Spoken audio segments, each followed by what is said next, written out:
Happy holidays, everybody. Diane and I have the week off. We will see you here next week with a brand new episode as usual.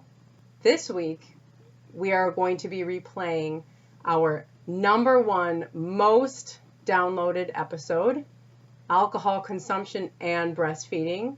Cheers to everyone. Happy holidays. We'll see you next week. Hi, and welcome to the Badass Breastfeeding Podcast, co-hosted by Abby Fearing, the Badass Breastfeeder, and Dianne Cassidy, IBCLC. Hey, welcome to the Badass Breastfeeding Podcast. This is Dianne, your lactation consultant, IBCLC. And I'm Abby, the Badass Breastfeeder. And we are going to talk today on the Badass Breastfeeding Podcast about alcohol consumption. And I know y'all just fell off your chair. I know. We're going to talk about alcohol. Oh, my God, not alcohol. So it's so funny because when I do classes, people are like, because I want people to ask about it, you know, and I always say, does anybody have concerns about lifestyle changes or anything like that might come up when you're breastfeeding? And of course, there's always diet and, I can't eat everything under the sun and, caffeine and all this other crap that we'll have to talk about at another podcast. You can. Oh, yeah, you can. You can do whatever you want to do. But, within reason about, doing whatever you want to do. But the alcohol piece, people are like, well, I know you can't drink. And I'm like, yeah, you can. People are like, well, what? No, what? And it's like, you don't have to give up everything.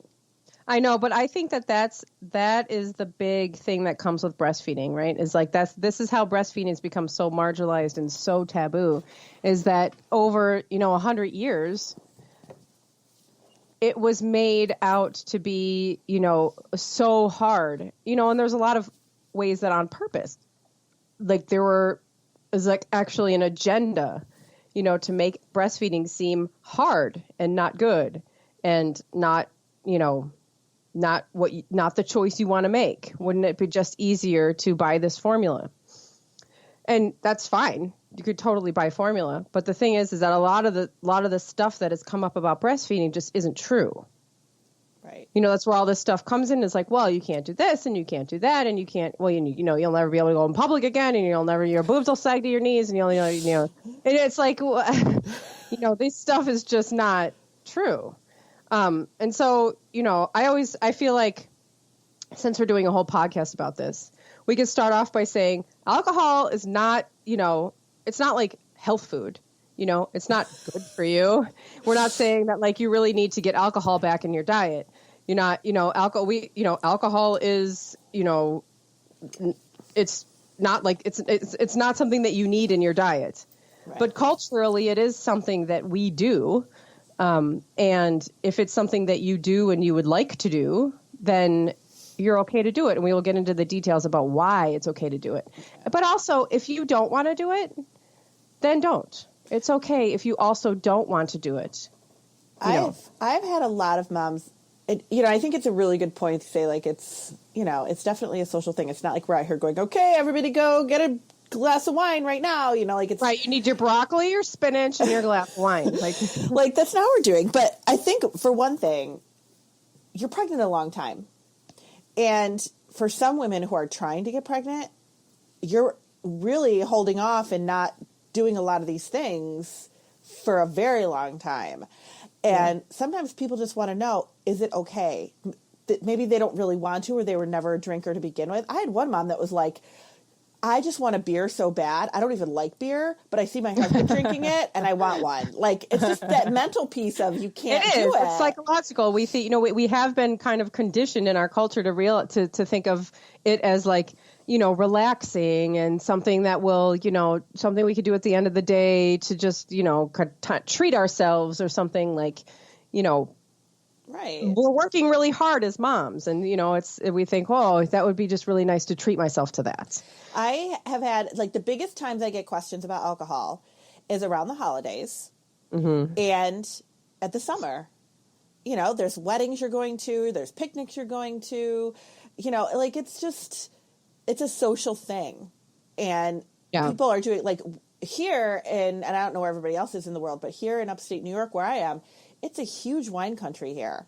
People do wine tours for we'll just sometimes jump in the car on Saturday afternoon and be like, let's go wine tasting, and just drive an hour and be at 15 different wineries.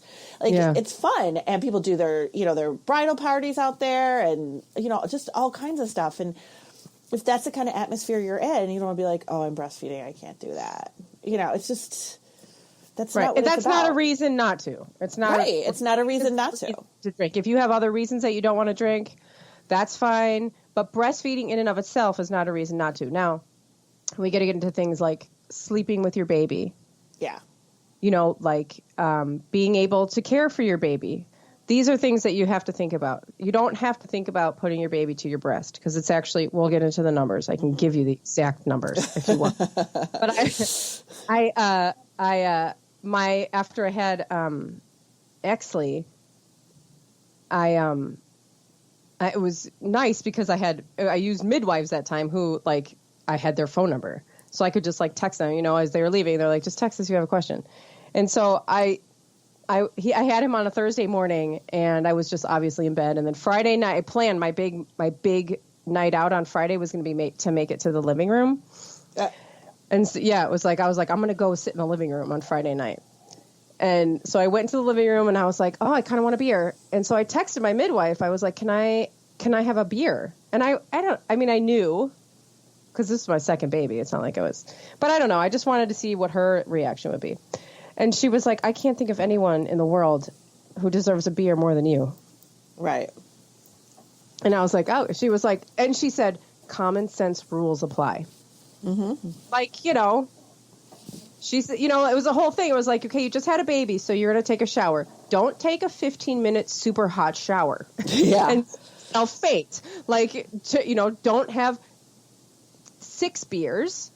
You just had a baby. Have a beer. That's great. You can do it. You deserve it. And I always tell moms, I don't think I've met a new mother that is like, all right, I want to go tie one on. What are my regulations? No. It just doesn't. No, but if yeah, right. Nobody wants to do that. Yeah. And we're not going to sit here and give you numbers either. We can give you numbers. But, people, I think one of the things that happens culturally here is that people associate drinking with being trashed, being drunk, being fall down drunk. And, that's a cultural thing. And that's something that, for you yourself, again, you are going to have to figure out what, if you are going to have, enough alcohol that you're going to feel tipsy, that you're going to feel drunk, then you need to be communicating with somebody to, just like you do. So I was talking about this the other day. We do this all the time, right? You say you go out with your partner and you're like, okay, ordering a drink. You might look at each other and be like, who's driving? Mm-hmm. Because then it's like, okay, you're going to go easy and I can do whatever I want. Right. You do that. You can look at your partner and just be like, so, you got, you got the baby, you got that. So you can just communicate with the people around you and make sure that there's a person there who, who can be aware of the baby every moment. If you've just decided that you're going to be out having a good time, they're having a good time or whatever. Yeah. My favorite go-to story is something that happened here in Rochester. It was several years ago, but I always remembered, and it was like a story on the news where some woman took her baby was in a car seat, the bucket, and she put it up on top of the car like it was a cup of coffee. Oh my God. And got in the car and drove away. And the baby was fine, but the baby was actually buckled in, but into the car seat, but tumbled off the back, oh my God. And it was determined that she was drunk. And it's that kind of stuff. It's not that anybody's worried about oh my gosh, your milk is going to taste like Chardonnay. You cannot, it's not that. It's decision making. Your baby, it's the being able to that thing, because you start drinking, you start forgetting things, you start giggling, you start not make good decisions. You don't. That's a whole thing of alcohol. You don't make good decisions. You're right. And so have somebody there, and don't put your baby in your bed. No, don't put your baby in the bed. Don't drive your babysitter home. Don't do any of that stuff. Right. Don't do the things that you normally wouldn't do if you're drunk. Absolutely. But So should we talk about the numbers here? Yes, because I usually don't even go by numbers. I know, but people, see here. Okay, so here's why I like to talk about numbers is because people think that if you are having a glass of wine, okay, say a glass of wine is generally like what, 11 to 13% alcohol. People think that when you drink that 13% alcohol glass of wine, that now your blood is 13. Okay, so when you drink alcohol, it's absorbed into your blood and it's absorbed into your breast milk at the exact same rate. And it's metabolized from your breast milk at the same rate as it is in your blood, from your blood. Right. And so people think that when you take a drink of 11% alcohol wine, you drink that glass of wine, that now your blood is 11% alcohol, and that's what your baby is drinking, an 11% alcohol glass of wine. Right. That is incorrect. Incorrect. It doesn't, if you just think about it for a second, it doesn't make sense. Because here, let's go by the law. So if you're pulled over and given a breathalyzer by a police officer and your blood alcohol level is above 0.08, you are driving under the influence. Correct. Right? Correct. Okay. I don't know if that number varies from state to state. I don't know. I think that's 0.08 is generally, and that means that person is drunk. Right. And that your blood alcohol level when it's above 0.08 means that you cannot drive. It's against the law. You're drunk. And that's, I think that's going to depend, so it's going to depend on like your body weight and all of that stuff of like of your blood alcohol level. Cause obviously if you're smaller, right, your blood alcohol level is going to be higher quicker. Right. And if you're heavier or taller or bigger or whatever, it's going to be slower. Yeah. But you can Google that. I weigh this much, whatever. But you don't have to. Here's the thing. You don't have to do all of that. I'm simply talking about numbers to explain to you that when you are drinking a glass of wine, your blood alcohol level is going to peak about 30 minutes later at approximately 0.02%. Now keep listening. I said 0.02%. Orange juice has a blood alcohol level of 0.5%. Get out! Really? I didn't know that. Higher than non-alcoholic beer. Why? I don't know, because of the citrus. I don't know why. I don't know. That's wild. That's just how. It's just. But we're talking 0.5. That's not. It's not. Like you would give your child orange juice, right? You wouldn't even think about it. Right. But there is actually alcohol in orange juice. Because I don't know why. Because, and like kombucha. Yeah. Kombucha has alcohol in it. This is, I give my children kombucha all the time. And I could be fall down drunk and they could breastfeed from me and they're getting less alcohol in their system from my breast milk than they would from orange juice or non-alcoholic beer or kombucha. Mm-hmm. Not that I would give them non-alcoholic beer, but that'd be weird. Yeah. But so we have to talk, this is why I like to talk about numbers, because when you start to put it in perspective, it's like, oh, okay. Mm-hmm. That, so my baby is actually drinking a 0.02% alcohol beverage. And some people think that that's too high. And that's fine. If you don't want to drink alcohol or you want to make sure that it's completely out of your system before you nurse again, and we're telling you that you don't have to do that. But if that's what you choose to do, then, you can, again, put your body weight in and, Google all that stuff about how long, the alcohol approximately 2 hours will be completely gone from your body. But like, again, we're talking about numbers that are so small that you really don't have to worry about that when you're breastfeeding your baby. Right. And the other part of it too is like, are you eating a meal with that where it's going to metabolize a little bit faster? Or are you, what is your body weight? How long has it been since you've had a drink?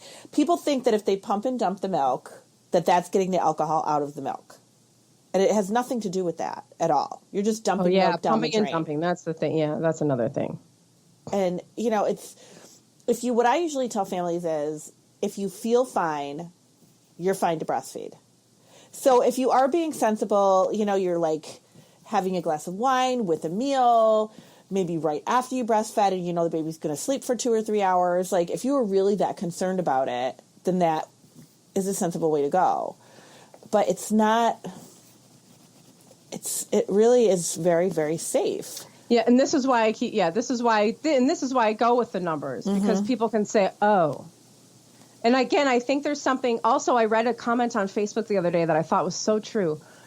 A woman said, I think that people confuse drinking while pregnant with drinking while breastfeeding.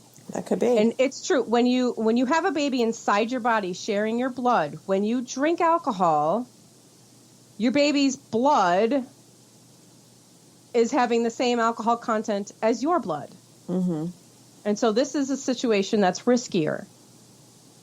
But when your baby, and so to go along further, so you're drinking 11% alcohol drink. You drink it, about 30 minutes later, your blood alcohol level is going to be about 2.02%. Your baby drinks that, their blood alcohol level is not going to be a blood alcohol level. Right. It's being, it then gets, it's then into their system and it's basically diluted away because the number is so small. But so I just did a quick Google thing to confirm what I'm saying. Orange juice alcohol content, 0.5%. In reality, I mean, I'm looking at this. This is from Lincoln, Nebraska police website. So cool. In reality, there's more alcohol in a glass of orange juice or English muffin. English muffin? Than in a glass of non-alcoholic beer or wine. By law, the beverage manufacturers must post a label that the products contain less than 0.5%. Many times the alcohol content can be less than this. Wow. So if you're not a wine drinker, because we're just, Abby's just talking about wine, but which, I like wine myself, but we like our craft beers here in Rochester, New York. And we do look at the alcohol content of the craft beers all the time because obviously the higher the alcohol content, the more alcohol you're getting. And sometimes, like if my husband's on call, he wants to keep with something that's lower alcohol volume or whatever.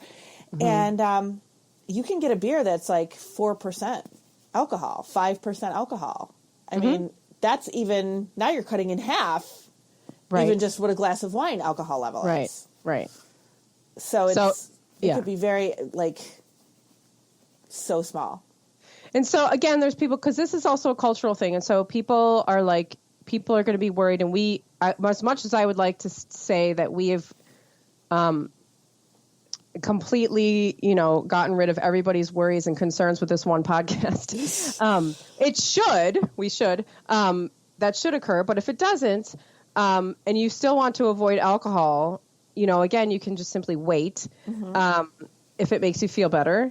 And also, I give a little warning because they make these alcohol test strips. Oh my God. Now, if you drink a glass of orange juice and you test your breast milk, it will be positive. Those things are so sensitive. They are it doesn't matter. I mean, you literally have to fast in order to get them to not register alcohol in your body. And so I filled from the same website. I pulled up, it's a different one. But anyway, I pulled up foods that have alcohol in it. Honey buns. Oh my God. How funny. Hot sauces, sugarless gum, because alcohol is a sweetener. Yeah. Inhalers. I don't know why they list hand sanitizers and bacterial soap in a list of foods, but anyway. Oh. Got a little away from themselves here. Energy drinks, protein bars, ripe fruit, fermented soda drinks. They were talking about kombucha. And so, there are traces of alcohol in things that you don't even think about. Yeah. And that's basically what, you're giving more alcohol to your child when they're actually eating those things than when they're drinking your breast milk. It's just one of those things everybody's freaked out about. I've had moms be like, go ahead. I've had moms be like, well, I pumped and dumped my milk for 24 hours because my mom told me the baby's going to have alcohol poisoning. Yeah, like somebody actually told me that once, and I was like, oh my gosh.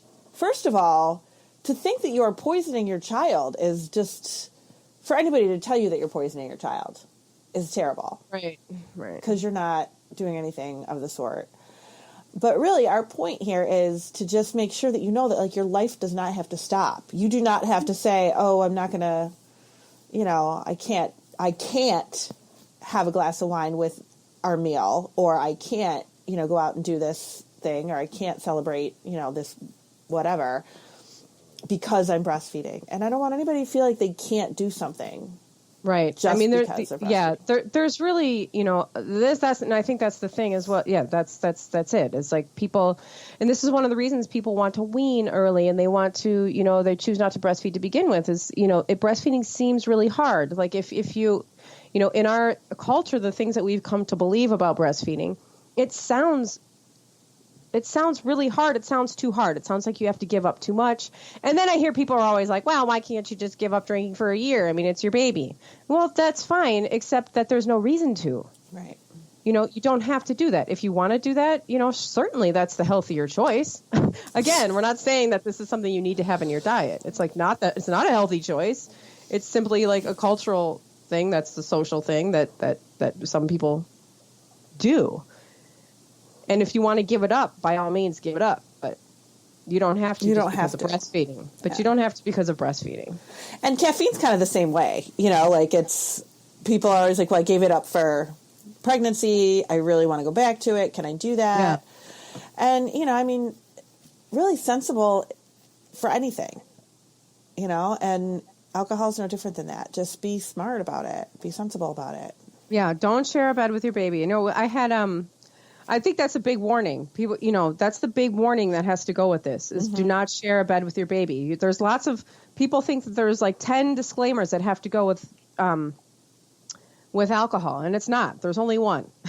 Don't share a bed with your baby. Don't share a bed with your baby. Right. And don't be drunk alone with your baby. I shortly after I had Jack, my first son,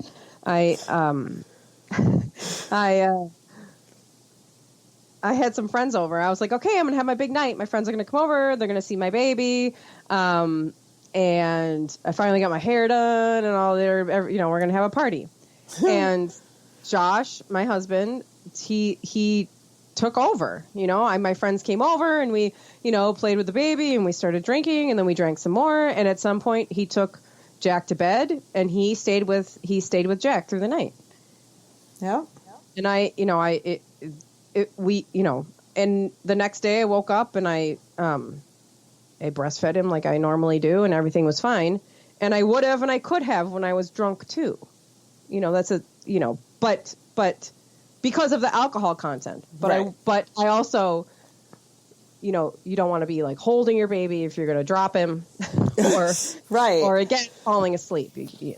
No, it's a safety issue more than anything. I remember, yeah, it is. It's a safety issue. And I went another time. Not that I'm like always going out and drinking, but another time early on with Jack, I went. Oh, maybe it was the time when I was getting my hair done. So okay, so I was at the salon, and they're always like giving me wine and stuff there. And I came back, and I was so freaked out. I was just like, I am not going to breastfeed. He saw me, he starts crying. All he wants to do is nurse, and. My mom is like, oh, God, just nurse him. It's not a big deal. And I was like, no. And I was getting the test strips, and they were like, my God, black as coal. And I was like, oh, my God, he's going to die. And my mom, she's holding him, and she's like, we're passing him around. And she's like, oh, good God, please nurse him. Oh, my God. And I was finally like, oh, but what's going to happen? And she's like, nothing. And so I finally just nursed him. He calmed down. That's all he wanted. And he was fine. And, people say like, oh, I had a sangria and my baby fell asleep. No, he didn't. No. Mm-mm. It's not possible. There's no way for you to drink enough for your baby to feel the effects of your alcohol. No. It's not possible. They fell asleep because you exhausted them or something. They're babies. Yeah, right. They're tired. They're tired. There's no correlation between that. There's not enough. They cannot possibly, in order for them to get enough alcohol from your breast for them to feel tipsy, you'd be dead. It's a lot. It would take a lot. Your body cannot live with that much alcohol in it. It would take a lot. I have people on this. I actually have. I posted something about alcohol the other day, and a woman said, "I'm a lactation educator, and I'm a whatever, and I have to tell you, when your baby is tipsy, when you're tipsy, your baby is tipsy." Oh. And I just was like, "Oh my God, please." with the misinformation, and then we have, people with the credentials who are saying this, and I I'm like, this is how people just get scared and confused about things. There's no because there's terrible information going around. There's no evidence behind that. I also, I've had I've heard lactation consultants tell classes before, you can have a drink an hour, very specific. And I'm like, no, it has everything to do with how you metabolize your body. Like we learned that in like 8th grade science class or something. Right. There's no way to make it a science so it applies to everybody. Right. It's like, it's not, how do you feel? Do you feel okay? Do you feel like you can, if you can't drive your car, don't go home and feed your baby and share a bed with your baby. Like it's really comes down to that. But like, seriously, with those test strips, like I can't even with those things. And I've had people that were like, oh, I got them for a shower gift. And I'm like, people think you're an alcoholic. That's what, like if you're getting test strips at your shower, like that is, those things are just a money scheme. Like people see you coming pregnant. Completely useless. They will suck the money out of you faster than your baby is sucking every vitamin and nutrient out of your body when you're pregnant. Like they will, seriously, it's crazy.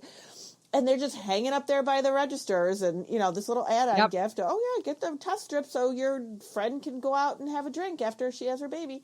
No, do not do that. They're a waste of money and they don't even work and they're ridiculous. Don't do it. If you have them right now, flush them down the toilet because it's stupid. Yeah, it's not worth it. It's not. It's not. Go by how you feel. Play with them. Seriously. Have like a couple glasses of orange juice and then test your milk. Oh my God, that would be so fun. Just play. Because it's not, they're just they're useless. I'm telling you, we got to invent some kind of useless crap. Because somebody invented something that could detect alcohol in breast milk. Great. Okay. Except that doesn't give you any useful information. Right. We'll just sell it because we figured out how to do it.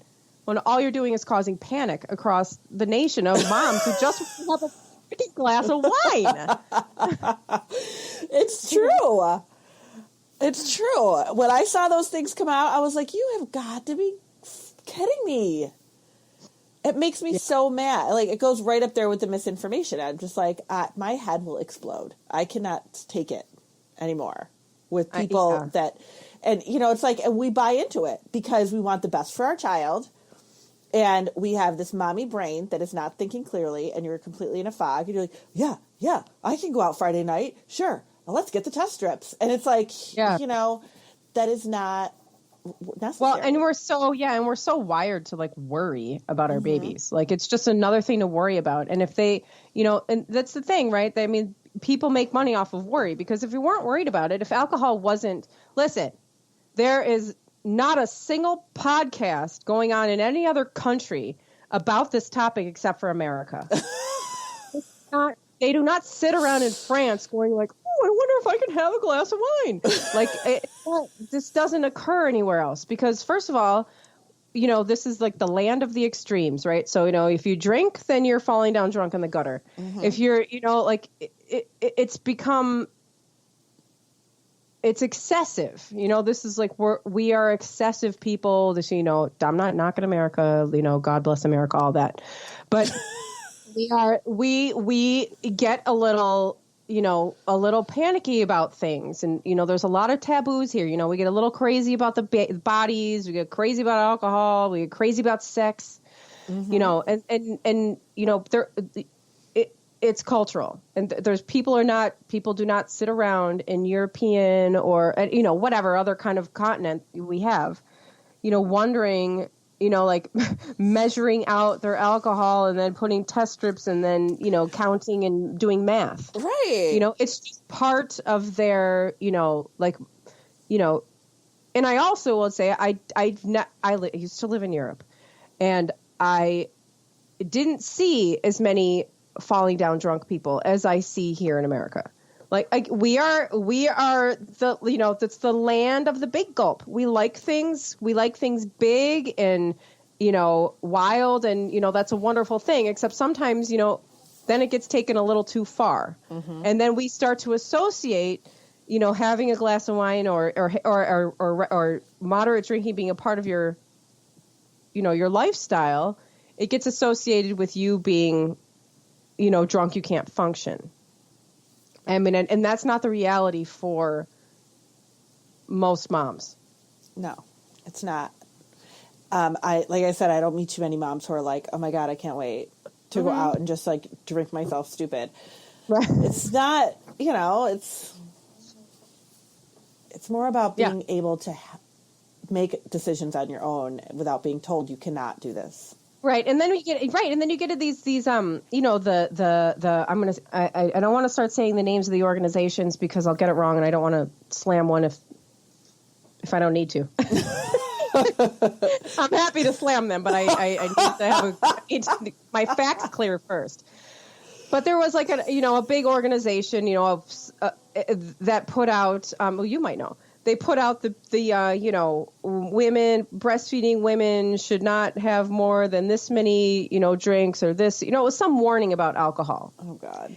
And it's so demeaning. It's so insulting.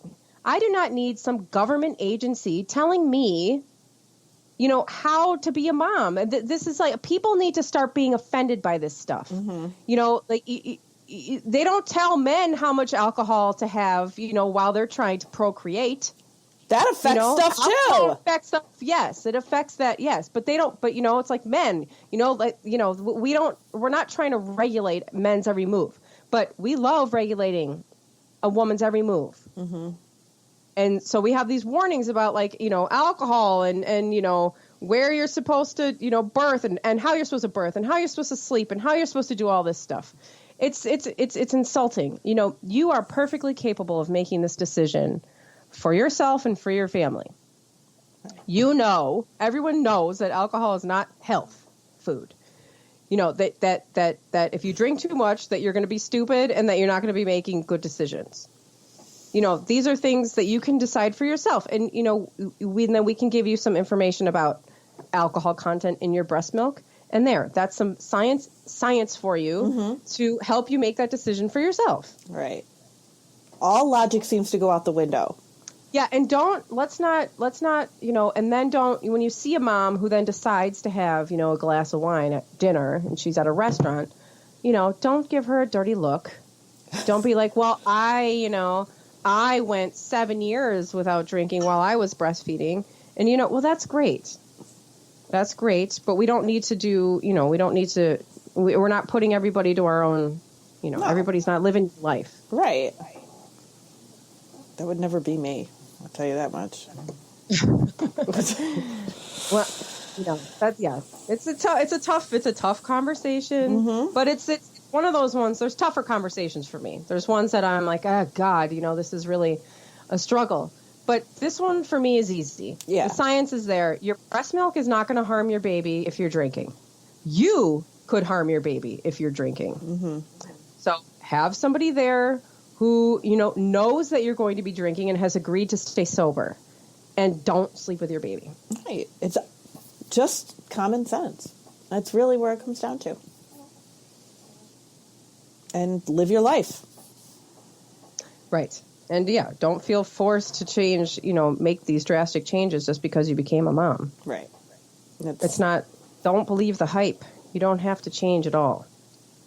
Not at all, not even one bit. Enough is going to change without your control. Enough is going to change without you having to work at it. Mm-hmm. And you know yourself better. You know, like, you know yourself better than anybody else does. You know how you're going to feel. You know what you want. Like, we went to breakfast or brunch with friends of ours, and, you know, one of the moms had just had a baby. It was several of us, but one had just had a baby, you know, a month or 6 weeks prior or whatever, and ordered a mimosa. And she took, like, you know, a couple of sips, and she passed it on up to me, and she was just like, she goes, my first drink in over 9 months. She's like, that's enough. You know, like, she couldn't even drink the whole thing. But it's like, she ordered it, she wanted it, like, she wanted to be able to do it. Then she was like, you know what, I'm not feeling it, really. Like, and that's fine, you know, like, but she knew that she could do that. And it's... Right. She knew she was safe to do it, and then she did it and realized that she didn't want it. Right. And that's fine, too. You know, we just kind of laughed. We were just like, all right, I'll, you know, whatever, pass it on up. Somebody will drink it. Yeah.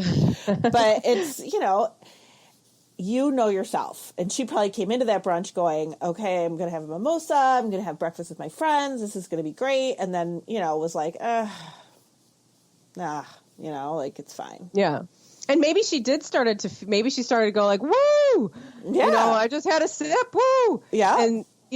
And so this is what we mean. You might drink half a glass of wine and be that girl who's flying and be like, oh my God, I'm gonna drop my baby. Someone take my baby. Mm-hmm. You're still safe to breastfeed because, again, you've had half a drink. Right. So the blood alcohol up, just because you feel super tipsy quicker one day than the next day, doesn't mean that there's suddenly magically, you know, more alcohol in your system. Right. It's just hitting you different. You know, again, we talk about, like, how much did you have to eat? Like, how, you know, there's all these things why it's affecting you different. Mm-hmm. But alcohol you're going to have the same blood alcohol level. And so you're still safe to breastfeed. Have somebody hold the baby up to your boob or something. Right. If you feel like you're going to, no, don't do that. Just sit down. So we've pretty much solved this for you. If you want to have a drink, if you've had your baby, you want to be able to have a drink, go ahead. It's perfectly safe. It's perfectly fine. Abby went over the numbers and all the details if you're a science person. If you are not somebody who wants to have a drink, you're fine to do that too. But if one of your friends says to you, I just had a baby and I would really like to have a drink, don't tell them no, they can't do that, because... Don't tell them that their baby's going to be tipsy. Right. If they have a glass of wine, because it's not true. Tell them to listen to our podcast, and we'll set them straight. Yeah. It's really what it's about, our podcast. Yep. So, all right. Pass it on. Pass it on. And leave us a review while you're passing it on. But yeah, we will, next week, talk about going back to work, where you might need that alcohol. So that is going to be... And just to end it, pumping and dumping, don't do it. Don't do it, ever. Never. It will not make the alcohol leave your body any quicker. That won't work. And your breast milk is fine. Yeah, so don't ever pump breast milk is safe to drink. Don't dump that breast milk. Don't do it. Never dump it. And we will talk to you next week when we're returning to work. Bye. Bye.